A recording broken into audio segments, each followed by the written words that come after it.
Kumusta na po kayo? Okay lang? No. Ano ba? Mabigat karamdaman nyo? Hindi naman. Hindi naman, no? Oo. Masaya naman kayo. Bahala kayo dyan. Anyway, no? So, ang gospel po natin ngayon, napakaganda. Narinig nyo ba? Oo. Narinig lang. So, tungkol ito sa... Okay, Tam? Tungkol sa 12 apostoles, no? Na anong gagawin ni Jesus Christ, ipapadala niya. Di ba? Oh. Ang una, ano bang napansin niyo doon? Pinadala niya dadalawa. 2 by 2. Naisip niyo kung bakit na kailangan 2 by 2? Sige nga, kayo nga. Parang parang nagli-lecture ako ngayon, no? Oo. Oh. Bakit tigdadalawa? Ba't hindi lang isa? Sige nga. Ako na lang. Di ba? Sabi nila, 2 heads are better than 1. Di ba na? Oh. Kaya nga, na-remember nyo ba kinasal kayo? No?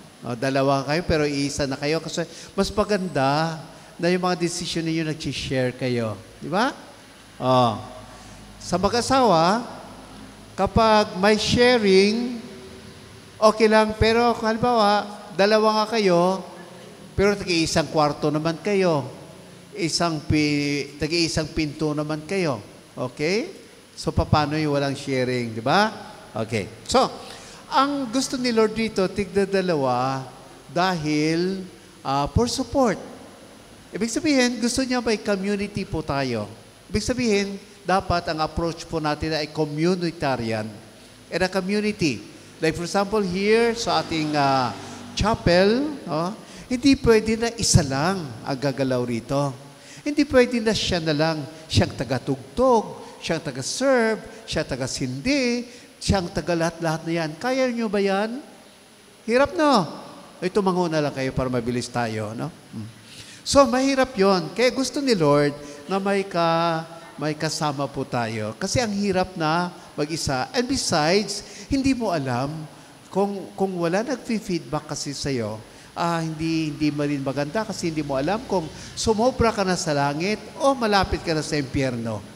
Di ba? O, ganon. So, tagdadalawa ha. So, huwag kayong magtaka na sa mga organization po natin sa kapilya, merong ay binibigay na tahas, no? Ang ating simbahan na kailangan hindi ka mag-isa. Kailangan sharing sa decoration, sa collection, sa lahat-lahat na. Di ba? Okay. Okay na kayo doon? Sige, pag hindi okay, ulitin ko ulit. Tatagalan tayo. Pangalawa, sabi ni Lord, ano pang dalhin na pwede dalhin? Yung tungkod. Bakit kaya gusto ni Lord na dalhin yung tungkod? Kasi at that time, sa panahon ng Jesus Christ, no? Or even in the olden times, kailangan talaga may tungkod ka kasi yun ang, yung self-defense. Di ba? Ang self-defense, ibig sabihin nun ay may mga asong ligaw. At saka sa paglalakad ko minsan, as for example, kapag masyadong pababa, pag may tungkod po kayo, hindi kayo masaslide. Tapos kung paakyat naman, parang support. So you need a support. Diba? Okay. But then, ang ating support ay dapat ang Lord lang. Sa totoo lang, symbol na talagang lahat-lahat ay dapat magsusuporta sa atin ay ang Panginoong Diyos lang. Okay? May naniwala ba kayo doon na dapat Diyos lang talaga? Sige. Okay tayo na. Naniwala naman pala kayo, no? So, no problem. Pangalawa ay, pangilan na ba yon? Basta, bahala na kung pangilan na, no? Pero sabi niya, huwag magdala ng puntil. Ano pa ba yan? Yung balutan? Ano pa? Damit, pagkain, at parang pera yata, no? Huwag magdala, no? Kayo ba nagdadala kayo niyan? Nagdadala ba kayo ng pera? Siyempre, nakita ko yung mga envelopes dyan, no? kailangan po natin, no? Okay. So, bakit gusto ni Lord na itong 12 apostles na ito ay magkaroon ng trust sa Diyos? Pag nagsisilbi po tayo kasi sa Panginoon Diyos, trust lang talaga sa Kanya. Maniwala talaga tayo sa Kanya. No? Ang maganda yan, alam nyo, nung na-assign ako doon sa Camotes Island, sa Cebu, ay wala kang madadaanan kundi dagat.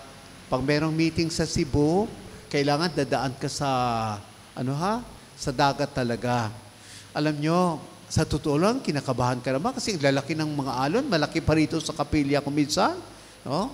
Pag ganyan, at saka pag hindi maganda yung panahon. Pero you have to go. Alam mo, pagdating doon sa barko, sasabihin nila, nako, huwag kayo matakot. Nandito ang pari.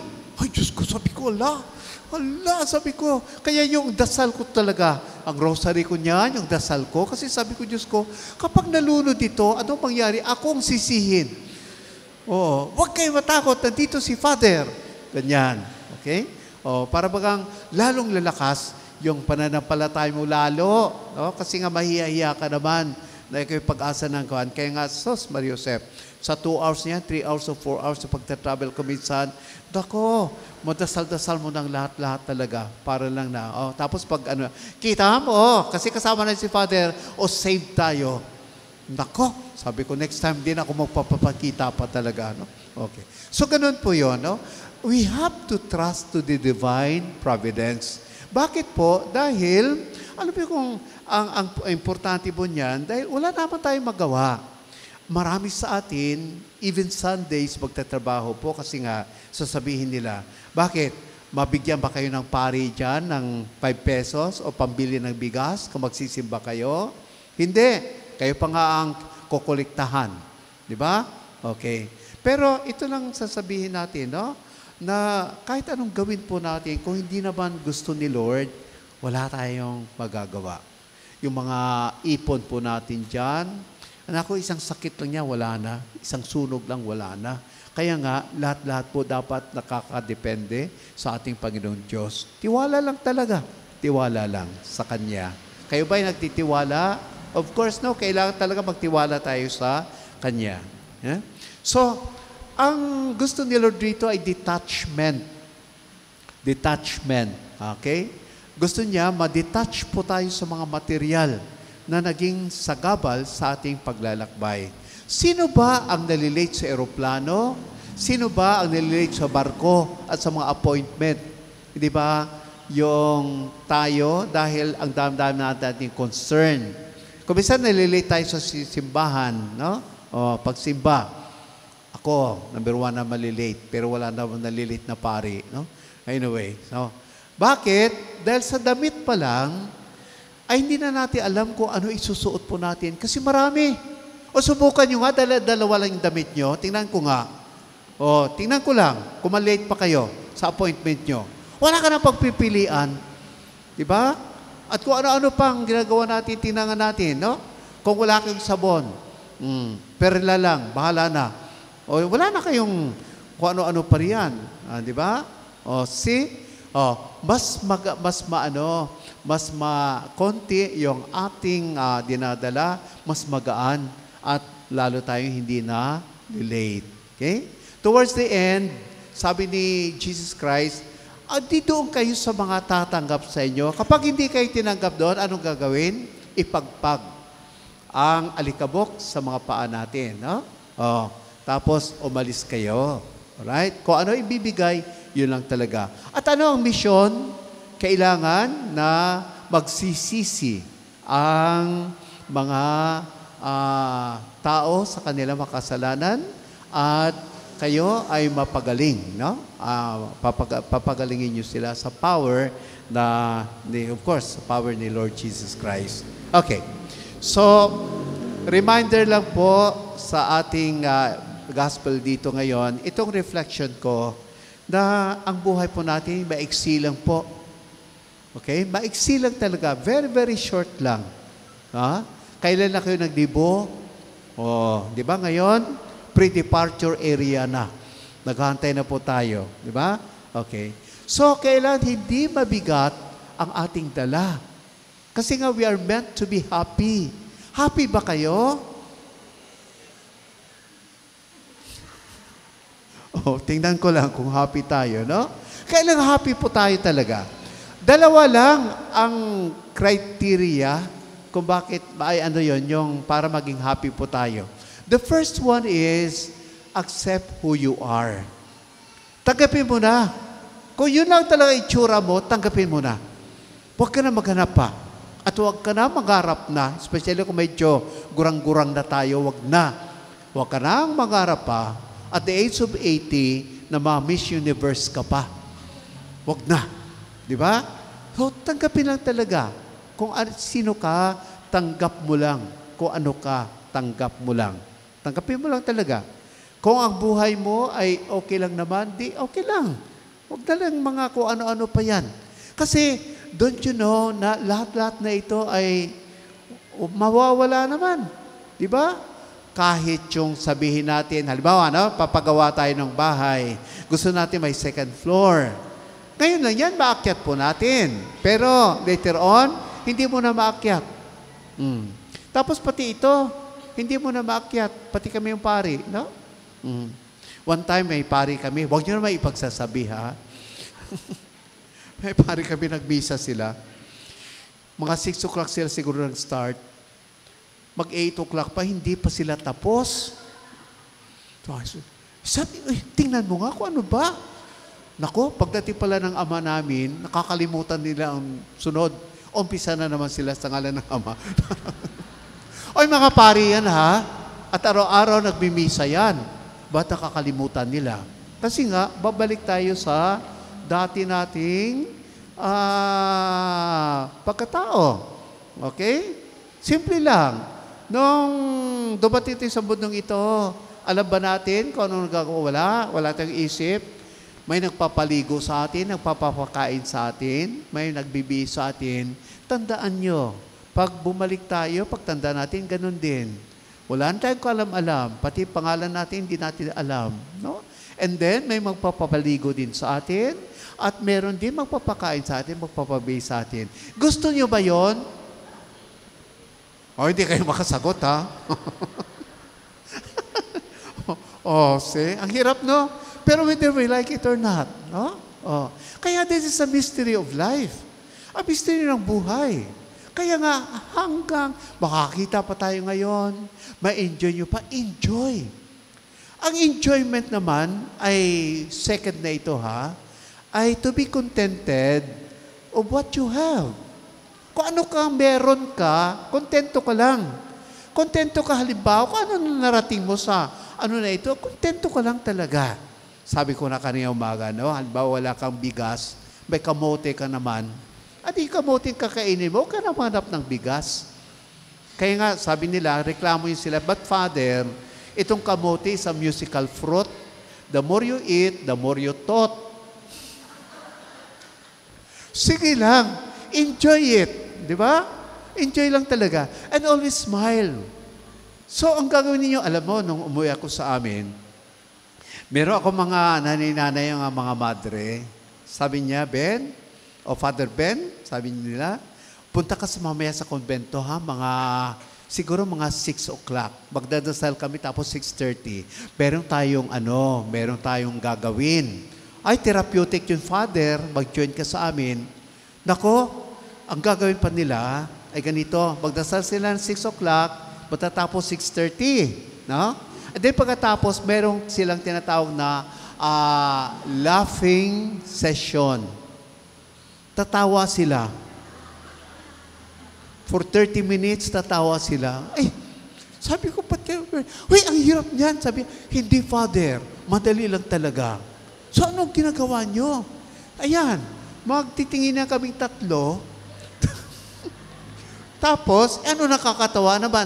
Hindi nga, Father, nakakatawa yung mga mukha namin eh. Pero, bibigyan namin ng 10 minutes para alalahanin yung mga experience natin. Di ba, marirecall nyo naman yung experience nyo. Halimbawa, nadulas kayo.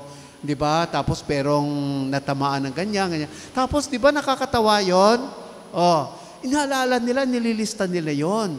Tapos sa laughing session na yan, doon sila tawa ng tawa. Kasi tawa lang sila ng tawa na, tawa lang talaga ng tawa, no? Ay, hindi ako tumawa talaga. Parang may mga ganun ba? Pero, therapeutic pala yon. Totoo. Kasi the best exercise talaga na maano natin yung mga sa kalubloban natin, yung talagang maitawa natin ang mali sa buhay. Titawanan nyo. Okay? Sa atin, halimbawa ay hindi pantay ang kilay, tawanan mo sa sarili mo. Something like that, no? So, ganun po yun. Yun ay laughing session. Okay? Just to enjoy the remaining days of our life. Okay? Alright. Pero, ang sabi rito sa ating gospel kasi, baka illiteral ninyo, sa atin naman, hindi naman illiteral kasi kailangan naman na tayo may pera. No? Kahit konti, di ba? Okay. So, hindi na illiteral. Ang sabihin, ang gusto ni Lord lang talaga, detachment, no? And then to avoid too much material possession, kasi hindi po naman natin madadala yon sa totoo lang. Kaya nga, kung meron kayong mga damit na mga, may isusuot nyo na. Kasi later on, hindi nyo na masusuot yan, pangit na. No? And then, halimbawa, kung may picture kayo ngayon, di ba? May picture kayo, itago nyo kahit pangit. Kasi after 10 years, maging maganda na yan at pogi. Kumparar. No? Ako nagsisisi ako, pati tinatapon-tapon ko yung mga pangit kong, kailan naman ako naging gwapo, no? Pero, ayun, ang pogi mo pala. Ang pogi mo pala kumparar ngayon. Tingnan mo, so ipunin nyo yon. And then, the most important thing is, wala kang karga. Travel light ka kasi wala kang sama ng loob, wala kang galit. Ayun ang tandaan po natin. Wala kang gustong papahirapan at tanggap mo. Ang kahirapan mo rin, etc. Tanggap mo. So, ganun po yun, no? And then, ang gusto po natin, mangyari rito ay kapag dala po natin si Kristo, kung saan po tayo. Kayo ba ay yung parang, may na-convince na kayo na naging hindi dati Katoliko, tapos naging Katolik? May na-convince na kayo? Wala, no? Pareho tayo. Bakit? Dahil sa pamumuhay po natin yan. Kuminsan walang naa-attract na pumasok sa seminaryo o kaya sa religious life dahil hindi nila tanggap. Kasi nga, sa pamumuhay nila yan. Bakit si St. Francis, ang dami-daming pumupunta, sumasama sa kanya, no? Si Mother Teresa of Calcutta. Because of their lifestyle in life. Buhay po nila. Makikita kasi, sila ay napipreach pero very less lang.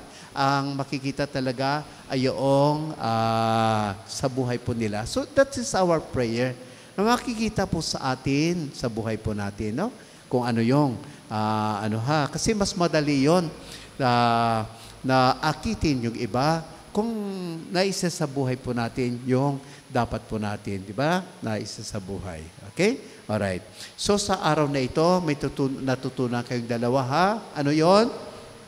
Number 1, kita nyo, ako lang pala nakakaalam ng sinasabi ko.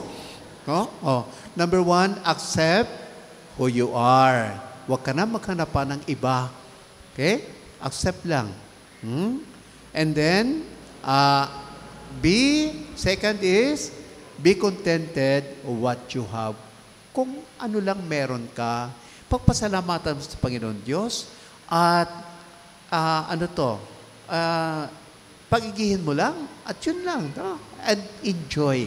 Enjoy lang talaga. Okay? So, bawal na kasimangot dito, ha? Alright. Pero kasimangot na kayo. No? Alam ko, no? Na basta, no? Kasi masama na yung tingin nyo sa akin, so tapusin ko na ito, no? Kung kanina pa kayo masama dyan tingin, no? Alright. So tapos na ako, ha?